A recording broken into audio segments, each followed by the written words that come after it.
its establishment in 1985, NGOCC has contributed immensely to the gender equality of the great nation of Zambia. Welcome to the NGOCC podcast. On this particular podcast, we dine with the former executive director for the Non-Governmental Gender Organizations Coordinating Council, and she served for 17 years. Now, this particular episode is simply tackling the history of NGOCC, and we are talking all things 40 years of the NGOCC.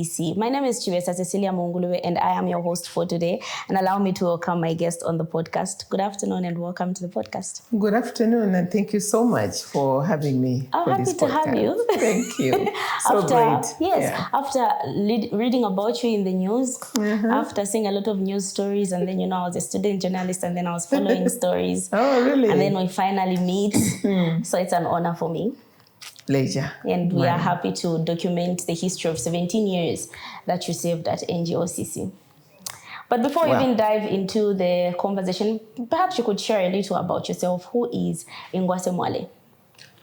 Well, first and foremost, I am a woman, born and bred in Zambia, very proudly so, with a very long career path that I have trod, of course, with NGOCC being the longest, 17 years. I've been in my leadership position for close to 25 years now. Yeah, and that out of that 17 was NGOCC. But besides that, I'm a mother of two young women, married, with a grandson. It's been long. Yeah, it's been long with a grandson.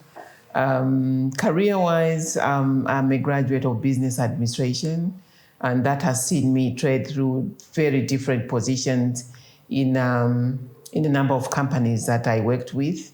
Of course, with the latest, after NGOCC, I'm now currently with the Zambian Governance Foundation in the position of Chief Executive Officer. But prior to that, if I'm talking about education, I'm a proud product of Roma Girls. Nice. Yeah, right here in Zambia, Lusaka.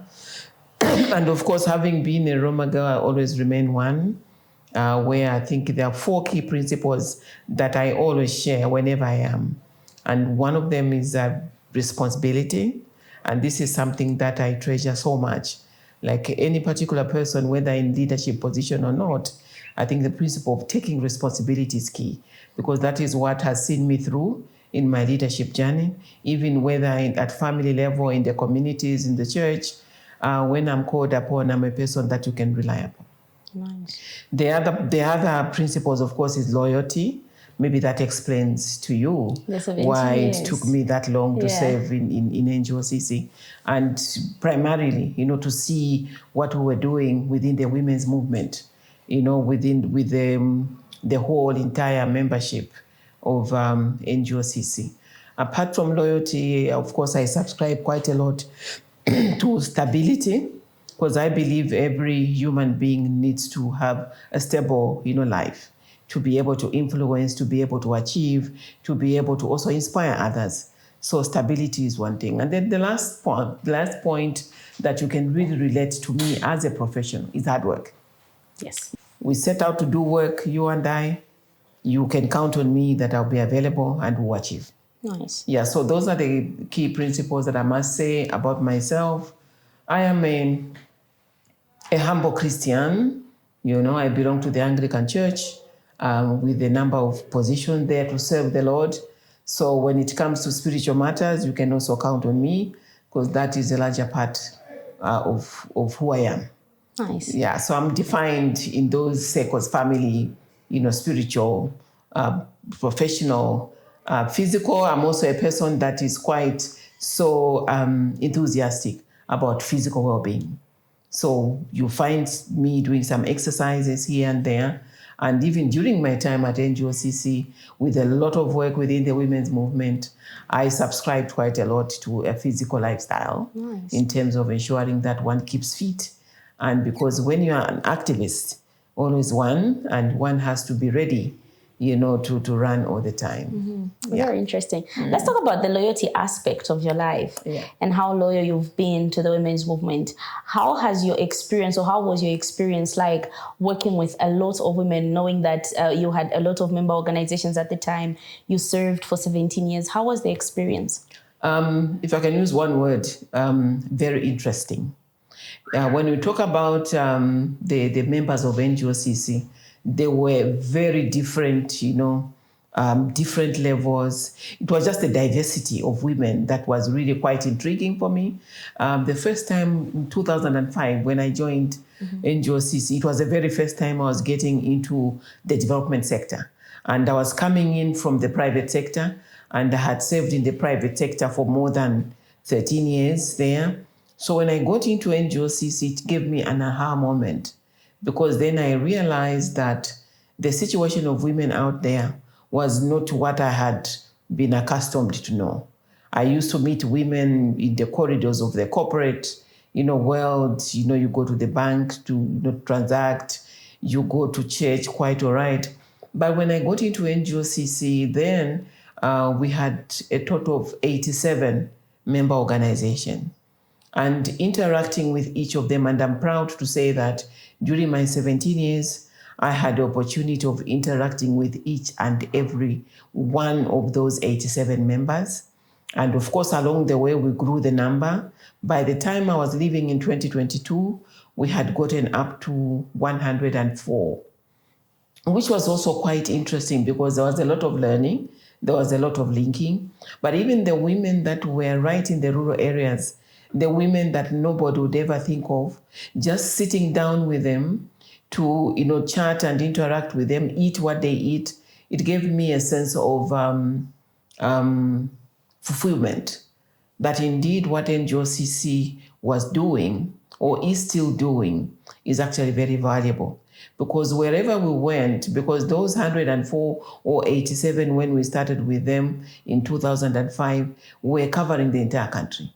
So our presence, was in all the 10 provinces of Zambia. And going to each and every province, to the communities where they were, I realized that every woman has a story to tell. And every woman's story is unique, and it is something that all of us need to value. Because when you talk about the commonalities of women, nowadays, or most times, we tend to think about the challenges that women face. But there are certain valuable things that women do, women can think about, women can bring on the table, that when you really listen, to them share their stories, then you are like, no wonder this world needs a lot more women to be able to champion the cause for our country. Because women, first and foremost, I felt their passion. You give them what they have to do, you be rest assured that they will passionately follow their dream to be able to do that. Women's commitment was amazing, because even the community-based organizations that were members of NGOCC, once you agree with them in terms of championing a cause, you'll be rest assured that you call upon them, they'll be there. So the women used to show up. And that for me gave me a sense that NGOCC's work was very relevant. It is still very relevant, especially where the cause for women is. Because then, during the 17 years, we're championing building solidarity for women's empowerment. And we could see that when you bring a lot of women together, to be able to look and analyze issues, the amount of knowledge, indigenous by and large, that was coming out from the women in terms of them sharing their context, whether they were coming from Lielie, whether they were coming from Mangango, they were coming from Nakonde as single parents. Some of them were coming from Mambwe Edouard, whether they were coming from Southern Province, the Widows Association and them. The story was similar in that women's empowerment was at the core in terms of what NGOCC was championing. Because you empower a woman, as they say, you empower the whole village, the whole community. And indeed, we saw that with the many programs that we're implementing, that were empowering. The few women that were directly benefiting from NGOCC support, we actually saw a tremendous shift, a transformation. And one example that I'll be able to share with you is the Mwale District Women Association. They started off as a small CBO, with women from rural areas who did not know really quite a lot and they could not express themselves. We started that journey with them, and they bought into that. We saw their commitment. We saw their passion in how they were doing things. Today, I'm quite proud to see that Mwale District Women Association are one of the strong members of NGOCC. They've now grown big. They are into oil, production. They are into many other things. They've managed to acquire assets. They've improved on their infrastructure, at least from the last time that I was there in 2022, just before I left NGOCC. So for me, that gave me a sense of satisfaction that indeed any journey that is started with women from a passionate perspective, with the commitment that is required, we can be able to see transformation. I only wish many of our women in Zambia would come under the NGOCC umbrella, to be able to seek the journey of empowerment, a journey where we can say, women are now being profiled at national level. Because even if now we talk about a few women in decision-making position, I want to believe that if we had to be deliberate and intentional to make opportunities available for women to come to the table, this country would see wonders. 40 years down the line with NGOCC's existence, that mandate is still very relevant. The mandate for which NGOCC was set up way back in 1985, yes. Is still very relevant. The efforts that NGOCC has put in the 40 years has actually shown that it is possible if we continue. We're talking about gender-based violence. Then it was shrouded in silence. We can see now society is coming up. GBV is being talked about. The law is now in place. The reporting of cases is happening, all because of the conscientization that has been done by NGOCC. Especially in my time, the 17 years at NGOCC, we actually also, that is when we saw the coming on board of the anti-gender-based violence law. We saw the coming on board of the Gender Equity and Equality Act. So we pushed, we worked hard, we collaborated. The Gender and Development Division, which then later became Minister of Gender, was a very good ally in pushing for some of the legal and policy reform. So during the 17 years, apart from seeing the membership of NGOCC grow, what did we see? The media came on board full throttle. We were covered. NGOCC was made very visible. Our agenda was unquestionable. Even within the political circles, we were able to penetrate the political circles to make the cause for women an important agenda within the political arena. So most of the political parties were able to engage and interact with NGOCC because they realized that we were springing from a foundation of bringing women on board into the development arena in decision-making position. So we had very good media relations, media coverage at the time.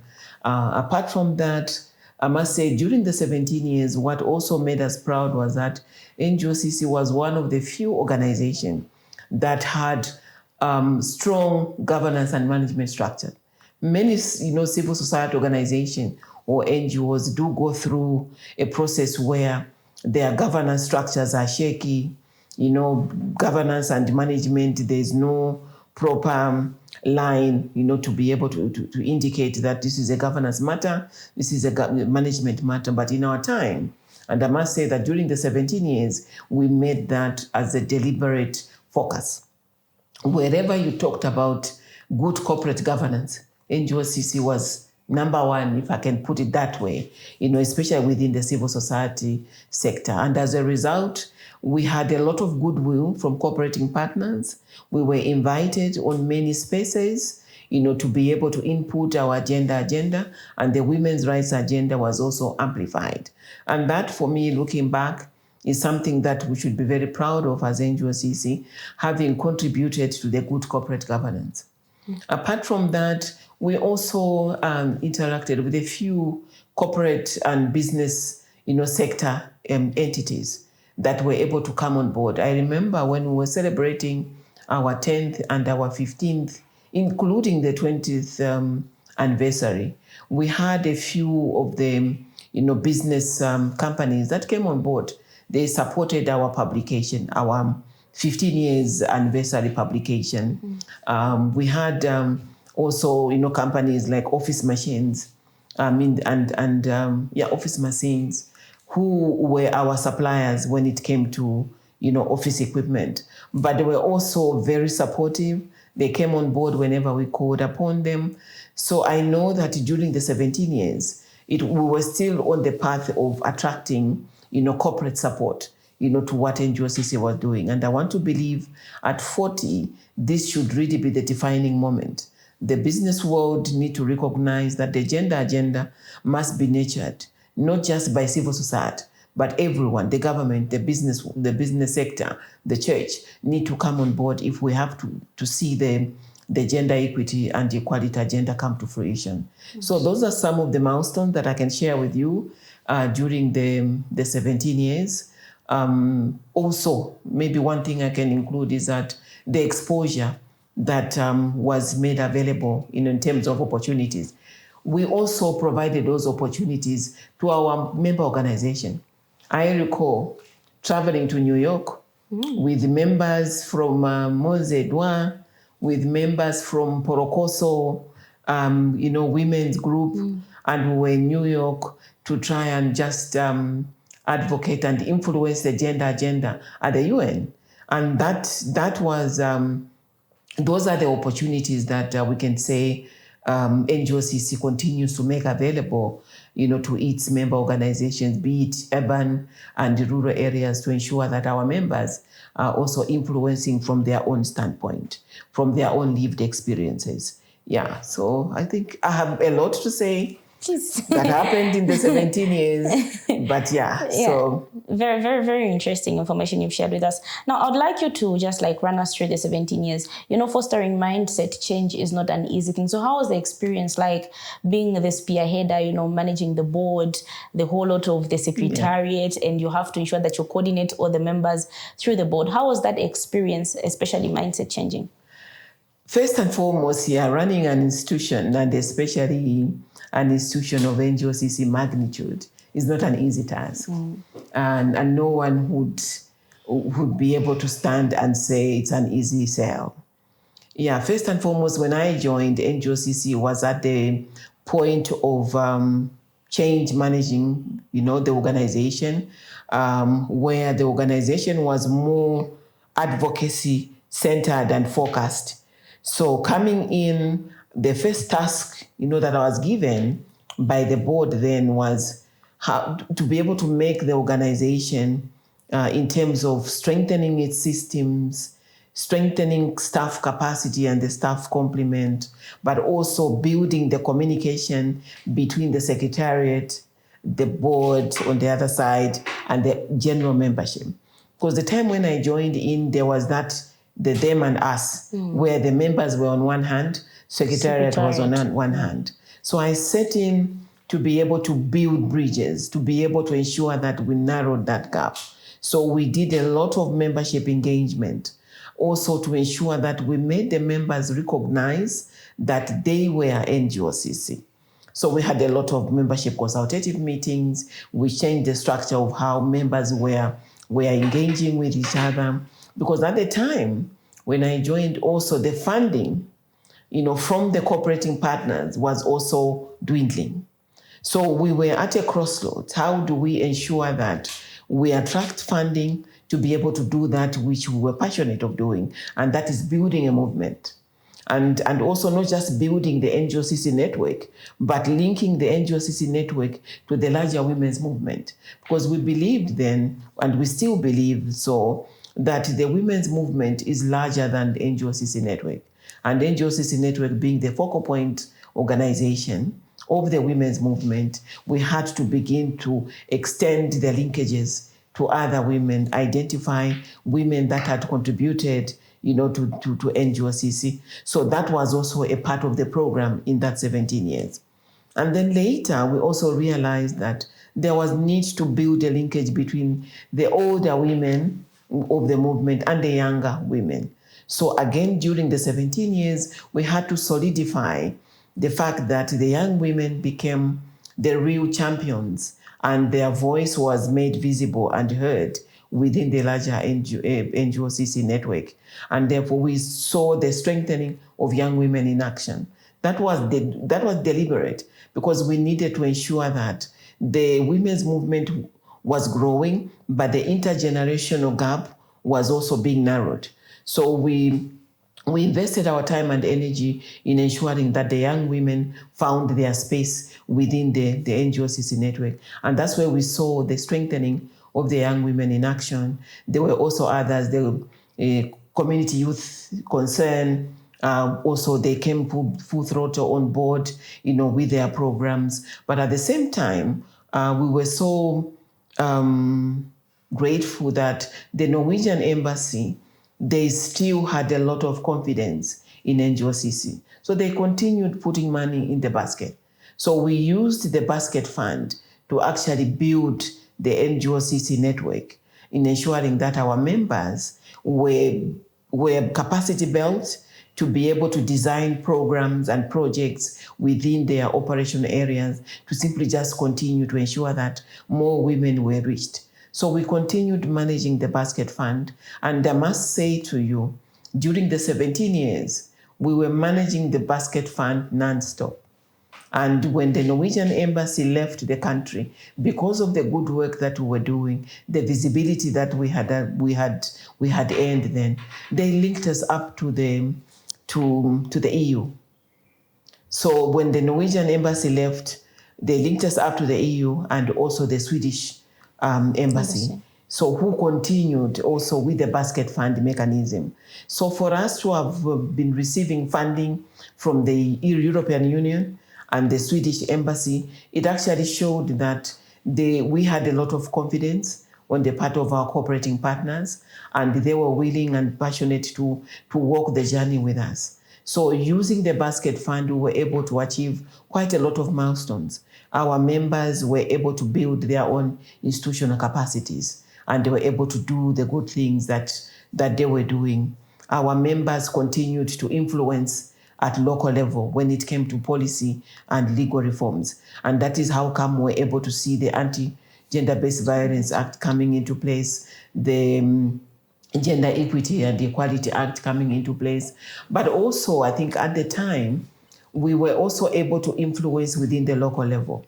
So our members found themselves on the district and the provincial, committees within the government structures. And that we were influencing from within. Because I think at the time we also saw that there was need to work closely with government, not to be seen as a partisan organization, but to be seen as an independent organization, very resolute with our agenda, but influencing policy, influencing at national level for those very important opportunities that we were looking for women. So we profiled women, and they were able to participate in those local level structures. And at whatever point you'd find yourself within the provinces, it was NGOCC name. It was our members carrying the NGOCC flag. And this also contributed to the strength that ultimately, we were able to build over the years. And we became a reference point. Whenever government had processes, for gender inclusion, gender input, NGOCC was always the organization to bring on the table. We had members that had the strength in legal analysis. The WUSA, and ZAD, or the Zambia Association for Research and Development, did quite a lot of research. They were able to compile some of the milestone reports from a gender perspective that NGOCC would share at international level, including within the region at SADC and continental level. So it's those partnerships, spaces that we're able to find ourselves, the goodwill that we earn from our cooperating partners, that we're providing the needed, finances, for us to do what we were doing. This is what really saw us achieve what we were able to achieve. Nice. I'm enjoying learning and hearing all this information. Now, I'm curious about the period that you joined between, let's say, 2005 to somewhere 2010. 2022. Yes, to 2022. But let's talk about 2005, like the first 5 years. Okay. During those periods, advocacy wasn't a very common thing. Let's talk of gender-based violence, defilement, and a lot of harmful traditional practices were norms at the time. So how did you manage to penetrate the rural areas of the country in fostering mindset change, especially regarding early marriages and defilement and gender-based violence? I do recall that NGOCC, by the way, had been implementing through strategic plans. We had strategic periods with priority, key areas. So that recognition took us to bring on board 2 key priority areas. There was the sexual reproductive health and rights, but also one of them was promoting women's empowerment. And these 2, of course, we came to a realization that the rural areas were at the receiving end of all the challenges. You talk about economic challenges. They didn't have opportunities. When we talked about reproductive health and rights, we knew that our young women, our girls in the rural area did not have information. They were not able to access opportunities, for them to be self-aware and building their self-confidence. So we deliberately developed a program between 2005 and 2010 around working with young women and girls in ending child marriage. And we did recognize that there was no way we could work in the rural areas without bringing on board the traditional leaders. So we approached the traditional leaders, and fortunately, the traditional leaders were in full support, and they were part and parcel of the program design. They were mobilizing, the women and the young women, including the men, in their chiefdoms. So their chiefdoms were made very open for us, and we were able to provide the needed information. We also found ourselves participating in various traditional ceremonies because those were providing us an opportunities, to raise awareness, sensitize the masses there, but also have an opportunity to listen to what our traditional leaders, were engaging. We were so happy, actually, to say when we began to work and walk with the traditional leadership structures, even their speeches during traditional ceremonies began to bring in some of the issues that were focusing on women's empowerment, on protecting our young women, and on protecting our girl children from child marriages. A number of them came up publicly to declare that they were not going to allow child marriages in their chiefdom. So that is how the journey began. And we did recognize that the traditional leaders actually are a very valuable ally when you talk about addressing culture and social norms that in most cases were very discriminatory to women, young women and girls. And therefore, through working with traditional leaders, we saw that some of those harmful traditional practices were now being addressed. Some of those discriminatory tendencies that were relegating women and girls to secondary citizens were, being abolished slowly. And we, one of the interesting ones is during one of our conferences in Lusaka, there were a few traditional leaders that were invited, to a poverty and inequality conference. So we had one traditional leader that had traveled from Wapula, who was in that conference. So we made our presentation in terms of the work that NGOCC was doing. And this traditional leader just approached us to say, our women in Wapula are actually far much behind. They don't have this information that I've heard. And it was this traditional leader who made sure that NGOCC's presence in Wapula, Mansa to be precise, Luwingu there, Mwenda, and the other places in Wapula province. So we had to get to there as a result of interacting and hearing the good works that NGOCC was doing. So this is how we were able to reach the many far-flung areas And I must say that it was so heartwarming for me personally, being at the head or at the helm of NGOCC at the time, to see that the work that we were doing was actually bringing about transformation, not just to the women and the girls that we were working with, but to the families and to the communities. Because I think that appreciation was cascading, to the communities in the way the women were asserting themselves. They were able to carry out, empowerment programs together. And I remember one of our cooperating partners, WeEffect, decided to come on board to say we can actually take some of this solar, within our climate change or climate mitigation program, we were able to bring in, partners like that and be able to take that. So we went to a place called Pamozi in Kapiri Rural, where most of the girls were having challenges to access education. So we took some of the solar lamps, as part of our women's empowerment program. And when we got back, to monitor what that was doing, it was so amazing to hear the stories of how the girls were able to study at night, for them to be able to catch up with their school, and how they were now doing very well in school because of a simple solar lamp and what it was able to do. So I think for me, it is those interventions in the rural areas that brought on board all relevant key stakeholders. Apart from the traditional leaders, it was also the churches. There were even community leaders, from within the communities themselves, who showed enthusiasm to do that which we were sharing with them. So they were able to run on their own with the project. Nice. One thing that caught my attention when I was a teenager about NGOCC was the re-entry policy. Oh, yeah. A policy that was very uncommon and quite odd, if you asked me, because all along it was you'd hear, someone has fallen pregnant, and they stopped coming to school. Yeah. And that's it. And I went to a girls' school, a girls' school in material girls.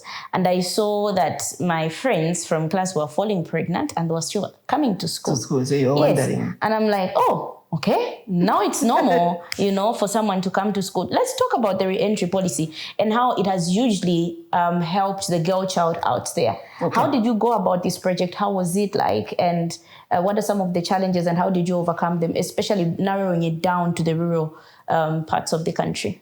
Okay, first and foremost, I must say that by the time I was joining NGOCC, the re-entry policy was already in place. Mm-hmm.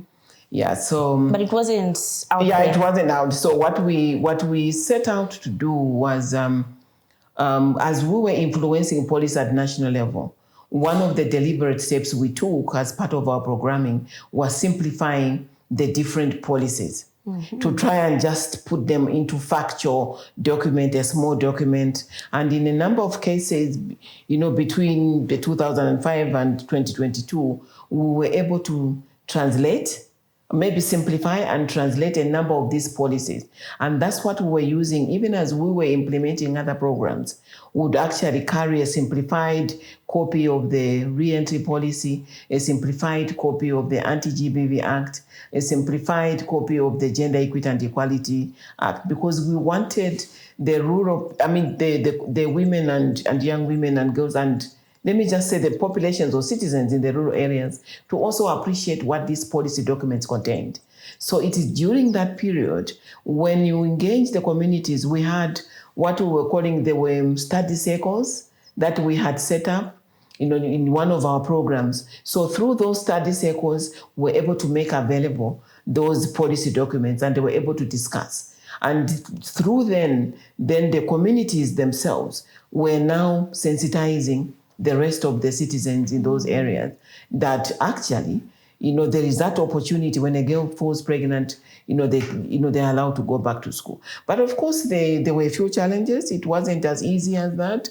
A number of schools did not put in place mechanisms to be able to safeguard those that were going back. So we had in a number of schools in the rural areas where a young lady, a young woman gives birth, and when she goes back to school, you find that sometimes they were laughing at them to say, oh, Bonita, I'm sure Bonita, it's yes, the company that produces milk. Yeah. So you find that the school system was not ready to deal with the backlash.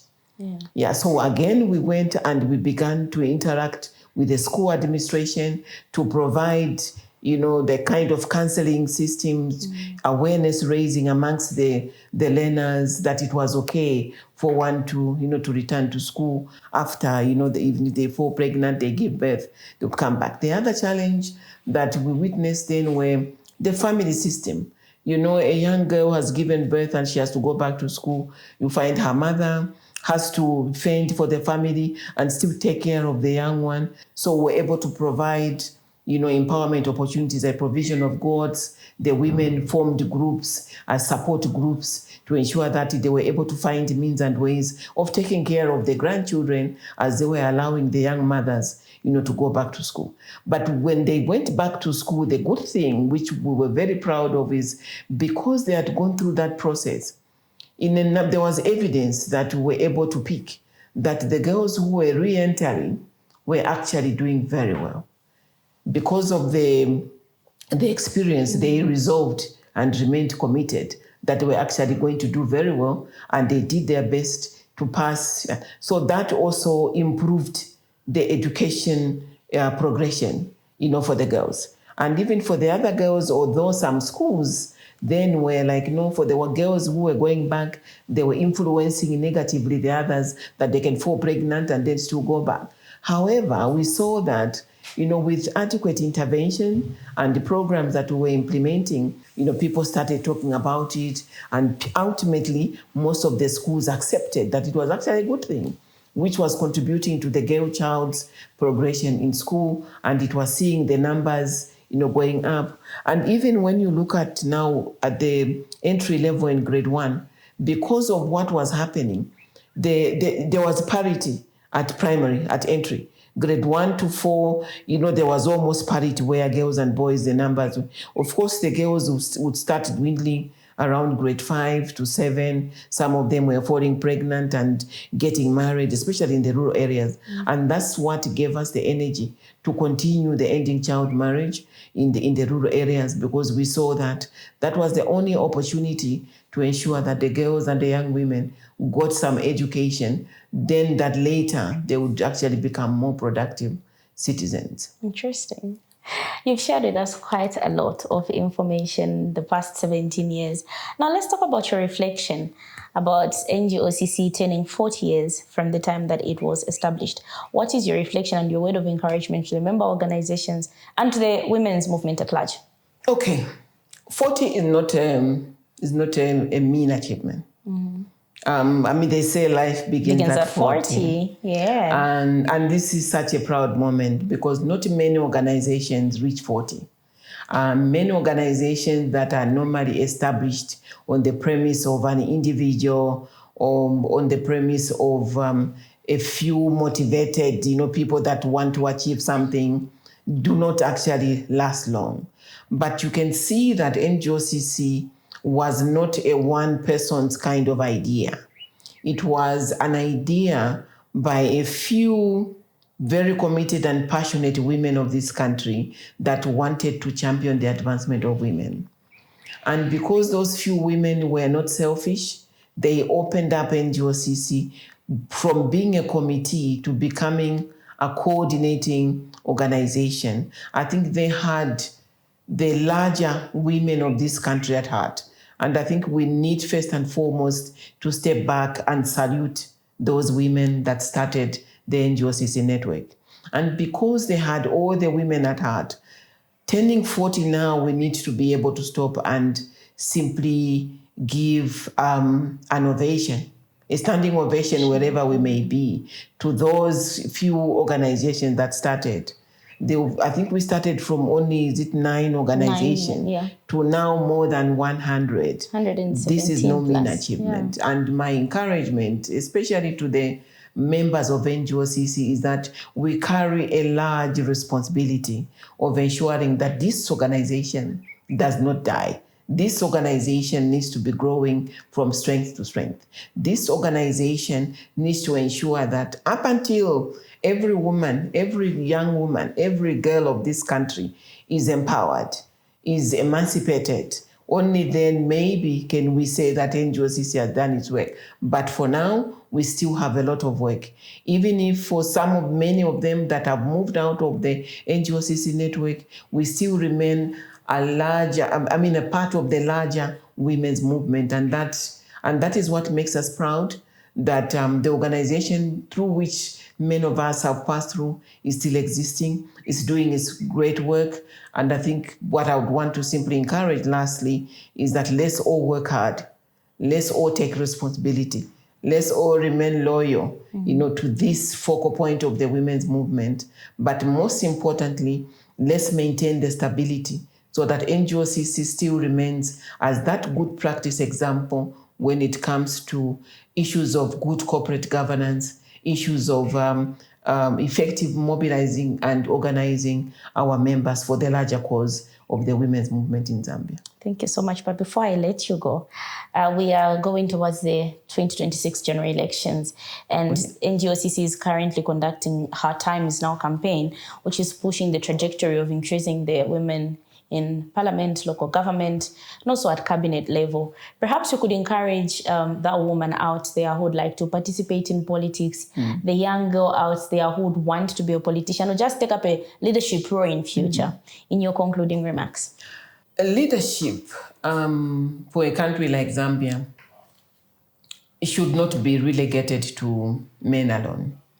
Women do have a larger stake, because I think I talked about a number of challenges that women go through, which are calling for the need for women to come out and be on that decision-making tables.